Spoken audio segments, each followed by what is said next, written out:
नमस्कार, मैं हूं सैयद अली मेहंदी और आप देख रहे हैं नवग्रह टाइम्स यानी एनजीटी न्यूज। कुछ जुगनू अपनी रोशनी को सूरज के मानिंद बुलंद मान लेते हैं, लेकिन कुछ सूरज सर झुकाकर अपने अदब, अपने सलीके की पहचान दुनिया को बता देते हैं।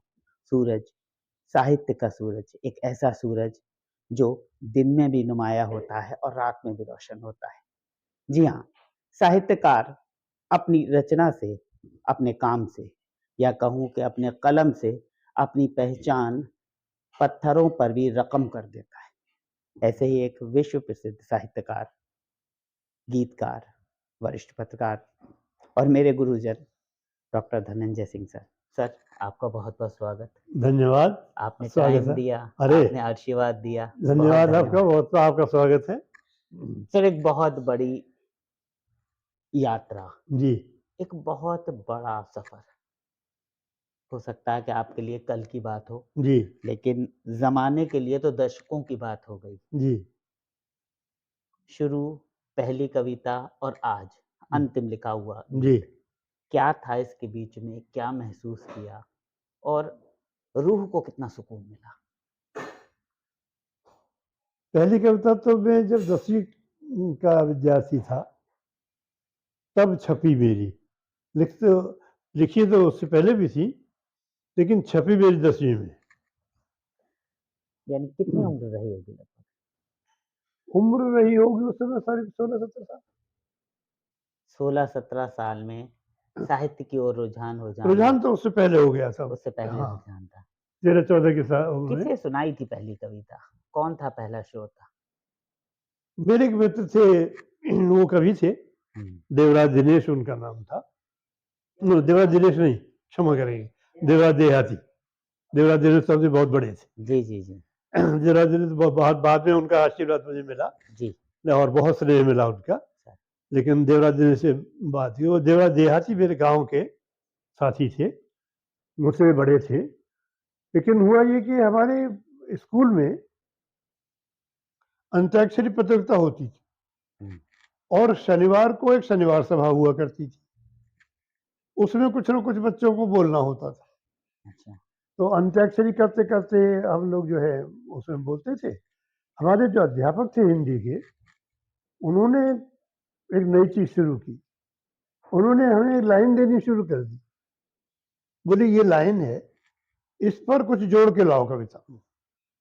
अच्छा, जैसे मुशायरों में मुशायरों में जो वो दे देते हैं। मक्ता दे देते हैं। जी। तो समस्या पूर्ति कहते थे उसको। जी, जी, जी। उन्होंने वो समस्या दे दी कि इसको पूर्ति करके लाओ। ठीक है। ऐसे हमने कविता लिखनी शुरू की और वो जब लिखी तो पहली बात तो अध्यापक महोदय ने सुनी। दूसरे मेरे मित्र थे, वो हमारे कवि गुरु थे एक तरह से। बहुत बड़े, बहुत अच्छे कवि थे। वो रहे नहीं, बहुत दुर्भाग्य, बहुत जल्दी चले गए, लेकिन बहुत ही प्यारे कवि थे।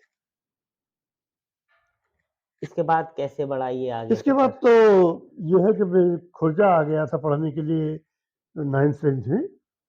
तो वहाँ कविता का माहौल बहुत अच्छा था। राधेश्याम प्रगल्भ बहुत बड़े कवि थे। आज डॉक्टर अशोक चक्रधर जो हैं, उनके जी। पिता थे, बहुत बड़े कवि थे वो। और एक और बहुत बड़े गीतकार थे, शिशुपाल सिंह निर्धन। वो भी लाल किले पर सब काव्य पाठ किया करते थे। तो इन दोनों का स्नेह मुझे वहाँ खुर्जा में मिला और वहाँ की गोष्ठियों में वो लोग मुझे बुलाने लगे।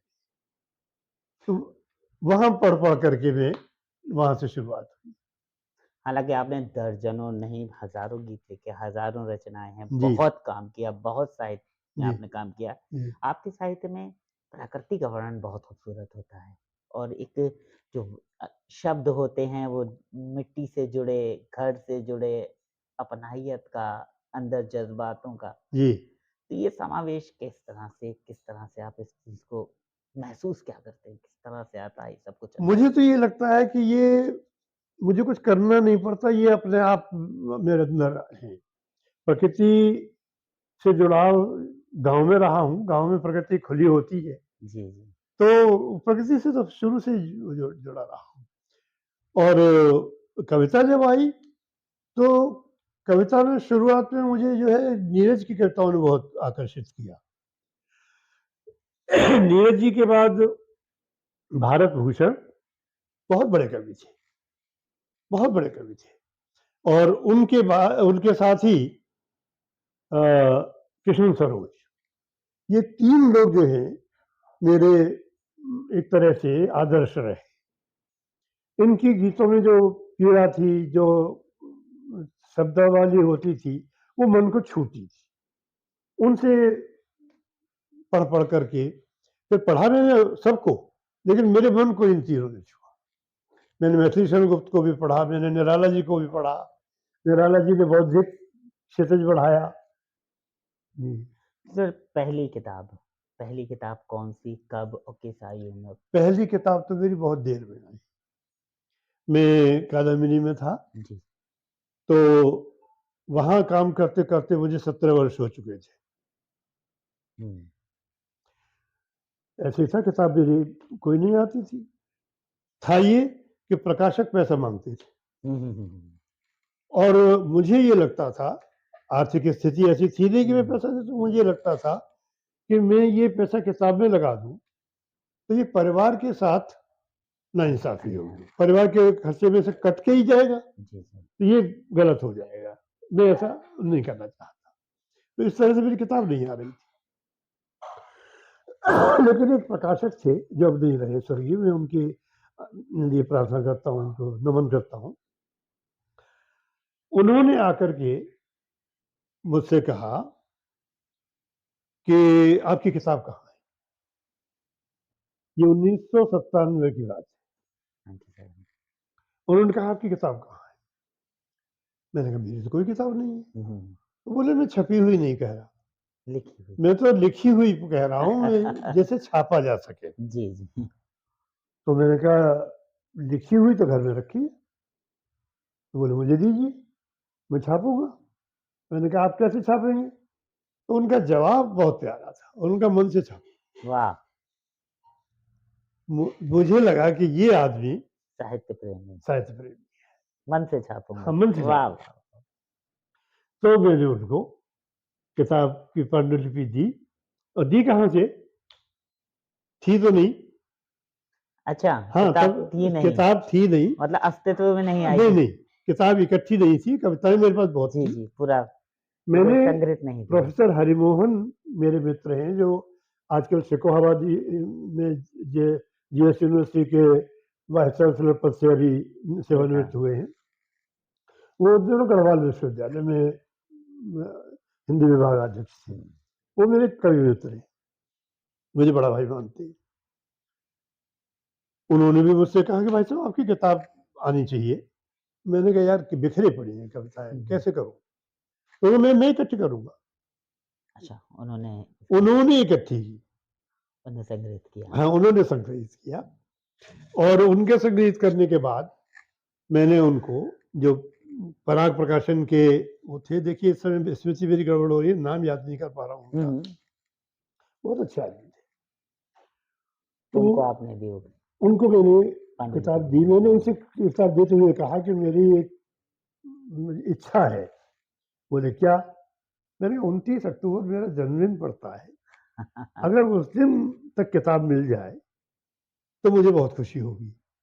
तो उन्होंने कहा मिलेगी, और हुआ ये, उन्होंने तुरंत आश्वासन दिया? हाँ, तुरंत आश्वासन दिया, और हुआ भी यही कि 29 अक्टूबर को दीपावली का दिन था उस बार। अच्छा, उस दिन जन्मदिन भी था और दीपावली भी। उस समय दीपावली पड़ी। बहुत ही शुभ मुहूर्त। वो सज्जन मेरे पास, श्री कृष्ण नाम था उनका, याद आ गया मुझे। जी जी। प्रकाशक जो थे श्री कृष्ण, उन्होंने 29 अक्टूबर को ही मुझे किताब दी, भेंट की, और तब उन्होंने कहा कि मेरा भी जन्मदिन आज। बहुत सहयोग रहा ये। बहुत सहयोग रहा, इतने बढ़िया व्यक्ति थे वो। और उन्होंने यही नहीं किताब छापी, 300 प्रतियां मुझे।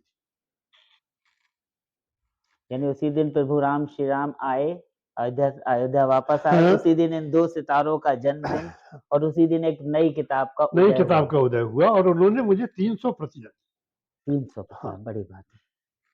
इसके बाद उन्होंने कहा अगर और ज्यादा आपको चाहिए तो 50% मूल्य पर मिल जाएंगी। और वो 300 प्रतियां मैंने फिर मित्रों को भेज। फिर वहां से सिलसिला शुरू हो गया। सिलसिला लिखने का ही चलता रहा। दूसरी किताब मेरी 20 साल बाद आई। अच्छा, उसके 20 साल उस बाद? साल की, उसके भी 20 साल बाद। बड़ा एक गैप हो गया। हाँ, 2017 में हम्म, मेरी दूसरी किताब आई। 6 साल पहले लगभग। हाँ। तो अच्छा डॉक्टर साहब, अगर बात की जाए कविता की, साहित्य की, गीत की, जी, तो किस दिशा में जा रहा है? एक बड़ी समृद्ध हमारी परंपराएं रही हैं, बहुत हमारा इतिहास समृद्ध रहा है, जी। लेकिन आज इंटरनेट का ज़माना और पाश्चात्य संस्कृति का पड़ता हुआ प्रभाव, तो इसमें ये किस तरफ जा रहा है आपकी नज़र? आपने मेरी दुखती हुई रग छू दी। आज का जो परिदृश्य है, उसे देख कर के बहुत दुख होता है। हमारा, हमसे पहले का जो समय था, वो इतना समृद्ध था कि वो उसका वर्णन नहीं किया जा सकता। हमारे बड़े जो रचनाकार थे, वो बहुत बड़े रचनाकार थे और बहुत बड़े मन के भी रचनाकार थे। बड़े मन की बात भी मैं बताता हूँ जी, जी। और साहित्य की भी बात जी, बताता जी, हूँ। प्लीज़। उनको पढ़ कर के लगता था कि हम कुछ समृद्ध हुए, और उनके पास बैठ कर के लगता था कि हम कुछ बड़े हुए। बहुत बड़ी बात। 2 व्यक्तियों की बात मैं बताऊँगा, 2 बड़े रचनाकारों जी, की। जी। भवानी दादा, भवानी प्रसाद मिश्र बहुत बड़े रचनाकार थे और बहुत बड़े मन के रचनाकार। मैं बीए प्रथम वर्ष का विद्यार्थी था एमएमएस कॉलेज में गाजियाबाद में। जी, जी।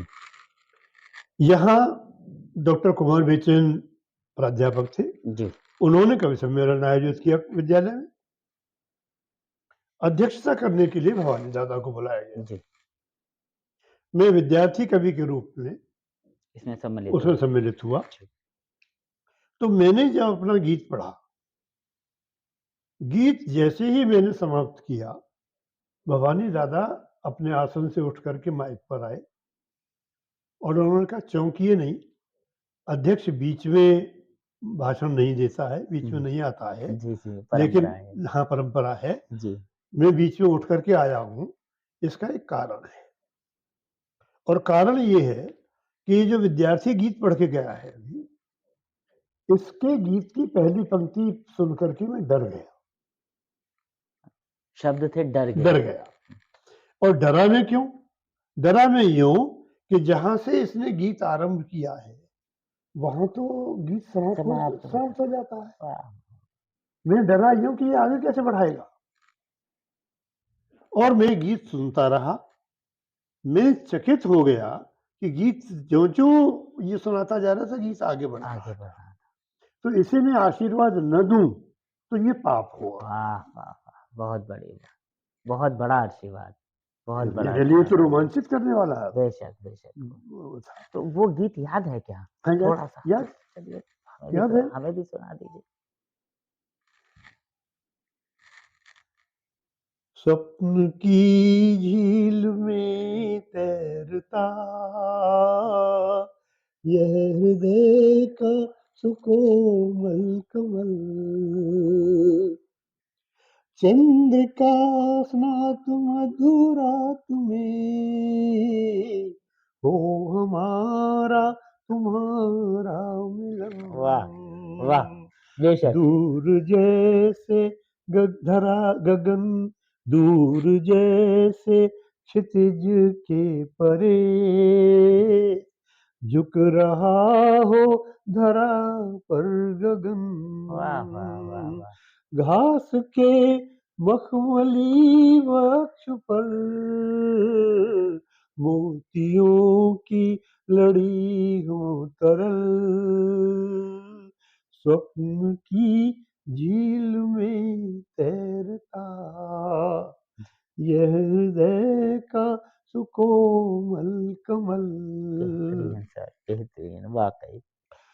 प्यार का फूल तो खिल गया, तुम इसे रूप रस गंध दो, शब्द तो मिल गए गीत को, तुम इसे ताल लय छंद दो। वाह वाह वाह वाह वाह। मंद मादक स्वरों में सजी बांसुरी की धुनें हूँ सरल। भूल गया। बहुत आनंदित, बहुत आनंद। बहुत आनंद। दूसरे जो मैं सज्जन की बात बता रहा था, वो थे, उनको राष्ट्रकवि कहा जाता था। राष्ट्रकवि वैसे कोई पद नहीं है। सबसे पहले राष्ट्रकवि कहा गया हमारे यहाँ मैथिली शरण गुप्त जी को। मैथिली शरण गुप्त जी के बाद दिनकर जी राष्ट्रकवि कहलाए, और ये मतलब कहा जाता था उनको आदर के रूप में। इसी रूप में सोहनलाल द्विवेदी, उनको भी राष्ट्रकवि कहा जाता था। तो वो भी दिल्ली आते थे, मुझे उन्होंने सुना तो बहुत स्नेह करते थे। मुझसे कहने लगे कि मेरे साथ तुम बहुत अच्छे कवि हो, चलो मैं तुम्हें कवि सम्मेलनों में ले चलता हूँ। मैंने कहा आदरणीय, कवि सम्मेलन में आप जाते हैं, आपको बिस्तर उठाना पड़ता होगा, वो उठाने के लिए चलना हो तो मैं आपके साथ चलूंगा। कवि सम्मेलन में चलना हो तो मुझे आमंत्रित कराइए। ऐसे नहीं। वो आते थे यहाँ, बहुत स्नेह देते थे।